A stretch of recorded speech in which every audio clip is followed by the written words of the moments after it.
Well, I think obviously last year, certainly we're well aware of him last year, but just watching him, Washington State game, just practicing one or two practices last week, and the impact he had on the game Saturday night. So he's from a physicality standpoint, route running, ball skills, he'll be as talented a receiver as we'll face this year. The last few weeks, you've had sort of like a three-man stack of the linebackers behind the linemen. I'm not exactly sure how to explain it, but what kind of versatility, I guess, is that kind of brought to the way you guys? Well, we a third down week to week, we'll do something. In the last couple of weeks, we've been in some stack formations on third down, and especially the last 3 weeks, we've been very effective on third down. I think we were 80-some% against Ohio State. We were 65% against Penn State. So, we've been pretty productive on third down, and that's where you generally see that formation structure. Like a surprise element involved with that, or what makes that so effective? I just think it makes you real multiple on an odd front, and we're an odd front team. We've been a little more even this year, but our odd front is our base and our background, and so it's pretty easy for us to get into that alignment. Something you guys also used last year too, or is this something you maybe more? Last year we did quite a bit of as well. So our guys are used to it. They did it all spring, and that's those are some things that they feel very, very comfortable in. What's gotten in the Manchurian Shaw? Well, I think both of them have been, over their careers, been very good edge pass rushers, and I think both of them, seniors, played a lot of football, and probably playing their best right now. I think Nick's one of the top sack leaders in the Big Ten, and Zach's close behind. Zach had 2, probably should have had 3 if Hackenberg wasn't such a big guy. I mean, he had him wrapped up, just couldn't get him down on that third sack. Now, there's been 2 straight games where the defense is maybe keeping the team in the game when the offense is struggling.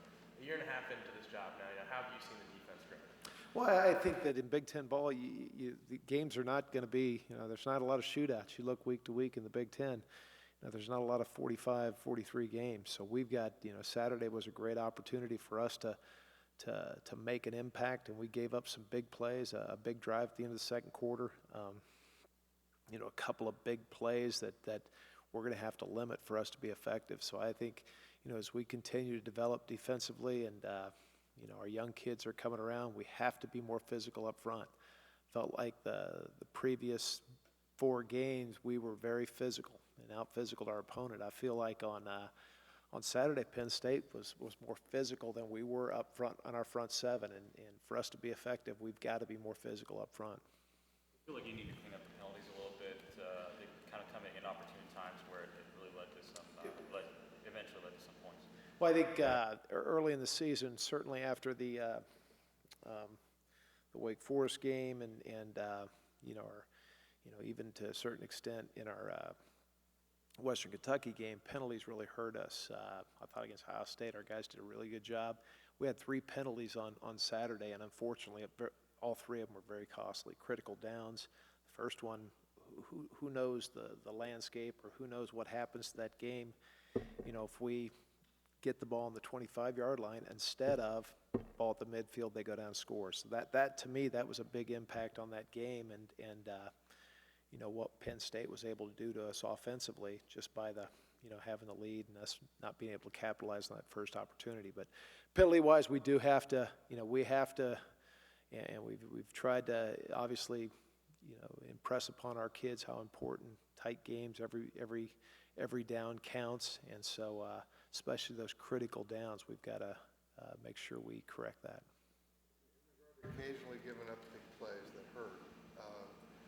Coach Wilson talked after the game about seeing some selfishness, and I talked to Marcus Oliver a little bit too, and he said guys want to make plays, guys end up not being gap sound. They'll make a spin or try to be ultra aggressive, and we end up not having anybody in the gap and 2 guys in the same gap. Is that kind of what you're seeing on some of those big plays? Some of them. I think a couple now they didn't get out, but they ended up being big plays, 20, 30-yard runs that a guy spins out of his gap to make a play. And we want our guys, there's a fine line between our guys up front being aggressive, being physical, and getting penetration. But I think defensive football, you have to be gap control, gap conscious, and the more we can do that by still playing physical and getting penetration, I think the better we're going to be. Tyler Green's out there a little bit more than we've seen him on Saturday. What have you seen out of him? And, might we see more of him with Devontae? Well, I think you'll see more of them. I think as you go along, just every team, you're going to have injuries. You're going to need depth, special teams, whether it's offensive side. If we have some injury, we're going to need depth in skill positions. Guys like Tyler Green, Jameel Cook, guys that are going to be huge impacts on special teams, have to keep stepping up. And Tyler was in there at some critical situations on Saturday. So, hopefully down the stretch, he's a guy that can not only provide depth on defense, but obviously special teams. And what do you like out of his game? Obviously, I think his length obviously is really good. If you have a corner 6'2", a lot of times those guys, we're facing the Big Ten. You're facing some big receivers.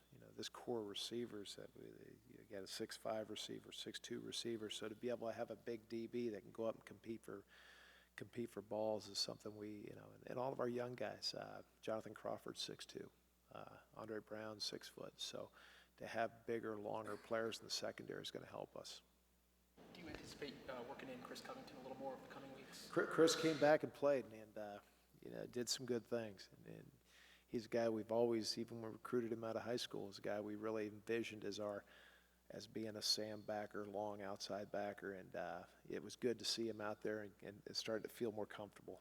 Had a minor setback, 4 or 5 weeks ago, came back, and this was his first, and we certainly think his role is going to continue to expand. One guy that Penn State tested deep repeatedly who answered the call pretty well was Fan. Talk about Fansky, how he's coming. He did, and I think Richard's a great competitor. And what I was impressed, Richard was our defensive player of the game, which was Zach Shaw, and what he did from a physical standpoint, down the ball a couple times when they got out. And so by far he's our fastest guy on defense. So he's a guy that could chase down some of these speed guys if a ball does pop in the open field. And I think we knew they would test us. Everybody's going to test you with deep balls because stopping the run's very important, and he'll get tested this week. But is it really important for Fan to have a good?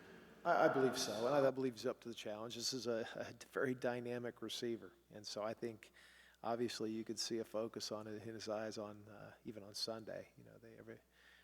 All our players were able to watch Sunday night's game, and what they did, a top 4 team was pretty impressive. So they certainly got our attention. Do you expect Fan to match up with Caruso? I think he will at times.